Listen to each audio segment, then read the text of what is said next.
আজকের এই ভিডিওটা সর্বোচ্চ শেয়ার করবেন এবং আমরা সেনাবাহিনীর দৃষ্টি আকর্ষণ করছি। নিশ্চয়ই আপনারাও আমার মতন এই প্রতিবেদনটা দেখেছেন যে বাংলাদেশ ভূখণ্ডের মধ্যে এমন একটা জায়গা আছে যেখানে বাংলাদেশ সরকারের শাসন চলে না, যেখানে শাসন চলে ভাড়াটি গোষ্ঠী।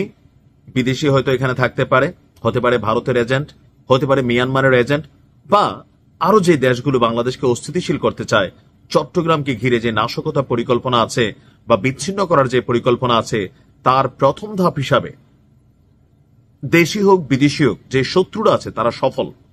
আশ্চর্যজনক হলেও সত্য যে আপনার চট্টগ্রামের একটা এলাকা, সেটা হচ্ছে আমরা যদি দেখি চট্টগ্রামের সীতাকুণ্ডের সলিমপুর ইউনিয়নে অবস্থিত দুইটা এলাকা আছে। একটা এলাকা নাম হচ্ছে জঙ্গল সলিমপুর, দুর্গম পাহাড়ি এলাকা, আর এই এলাকাটা এবং আলীনগর, এই দুইটা এলাকা আপনার এই মুহূর্তে বাংলাদেশ সরকার সেখানে শাসন খাটায় না।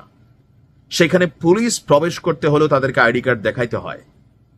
বাংলাদেশ আওয়ামী লীগ সরকার থাকতে, এর আগে সরকারগুলো থাকতেও এই এলাকাকে নিয়ে অনেক পরিকল্পনা করছে, কিন্তু সেখানে পাহাড়ি সন্ত্রাসীরা বা বহিরাগত সন্ত্রাসীরা এতটাই স্ট্রং যে সেখানে প্রশাসন চলে না। তা আমার মনে হয় যে এই জায়গাটাতে সেনাবাহিনীকে ঢুকানো দরকার, কারণ চোখের সামনে এত বড় একটা জায়গা বেহাত হয়ে আছে যেখানে বাংলাদেশ সরকারের আইন চলে না। এটা কেমনে সম্ভব ভাই? প্রথম আলোর করা একটা প্রতিবেদন বলছে 4 দশক ধরে, অর্থাৎ 40 বছর ধরে সরকারি পাহাড় কেটে গড়ে উঠেছে কয়েক হাজার অবৈধ বসতি।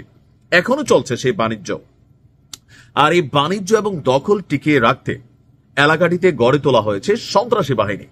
এলাকাটি সার্বক্ষণিক সশস্ত্র পাহারায় এবং মনিটরিং এ সিসিটিভি মনিটরিং করা হয় সন্ত্রাসীদের মাধ্যমে। এই এলাকায় বাসিন্দাদের প্রবেশের জন্য রয়েছে পরিচয়পত্র।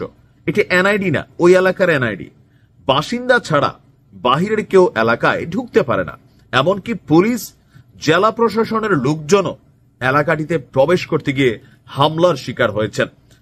দর্শক, চট্টগ্রামের সীতাকুণ্ডের সলিমপুর ইউনিয়নে অবস্থিত এই এলাকাটির নাম জঙ্গল সলিমপুর। দুর্গম পাহাড়ি এলাকা হওয়ায় সন্ত্রাসীদের নিরাপদ আস্তানা এই এলাকাটা।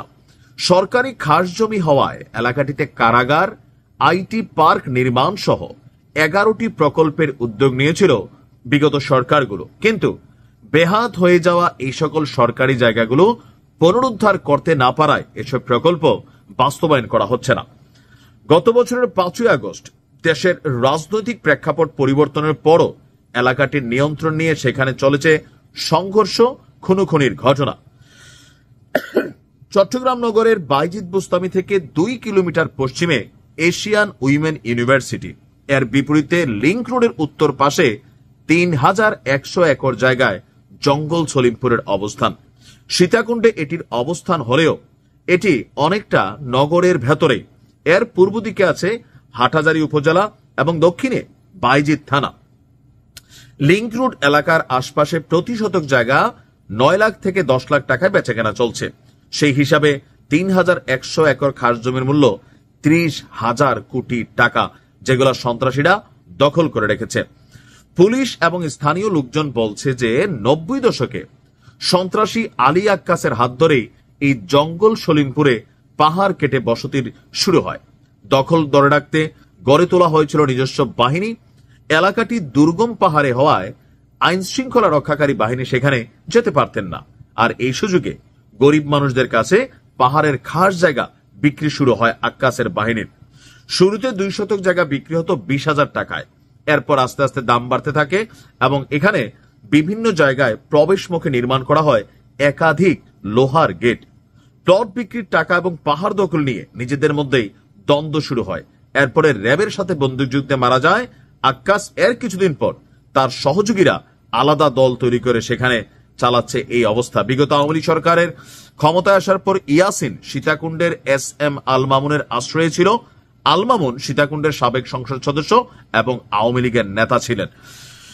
আর গত 2রা জানুয়ারি সলিমপুরে খুন হয় ইউনিয়ন শ্রমিক দলের প্রস্তাবিত কমিটির সভাপতি মীর আরমান। তাকে বাড়ি থেকে ডেকে নিয়ে খুন করা হয়। গত 14 মাসে এলাকাটিতে 4টি খুন হয়েছে, আর পুলিশ বলছে সবকটি খুনের পিছনে রয়েছে আপনার এই এলাকাটির আধিপত্য এবং নিয়ন্ত্রণ। সম্প্রতি আলীনগরের পাহাড় দখল নিতে ৬০ লাখ টাকার অস্ত্র কেনার একটি কথোপকথনের ভিডিও কিন্তু আপনার সামনে এসেছে। তার মানে হচ্ছে এই এলাকাটা এখন টোটালি বাংলাদেশ সরকারের আওতার বাইরে চলছে। আবার ওই সন্ত্রাসী গোষ্ঠী কারা? আমার মনে হয় এই এলাকাতে আর্মি ক্যাম্প বসানো দরকার, সেনাবাহিনীর অভিযান চালানো দরকার। কারণ বাংলাদেশ ভূখণ্ডের ভিতর একটা এলাকা সরকারের নিয়ন্ত্রণের বাইরে যখন চলে যাবে, বুঝতে হবে যে এই এলাকায় যারাই এখানে দখলদারিত্ব করছে এদেরকে বহির্শত্রুরা ব্যবহার করবে, অথবা বহির্শত্রুরা এদেরকে ইন্ধন দিচ্ছে, মেশিনারিজ ঢুকাচ্ছে বাংলাদেশকে অস্থিতিশীল করার জন্য। আমরা চাই বাংলাদেশের প্রতিটি অঞ্চল, প্রতিটা ইঞ্চি মাটি সরকারের নিয়ন্ত্রণে থাকুক। ভালো থাকুন।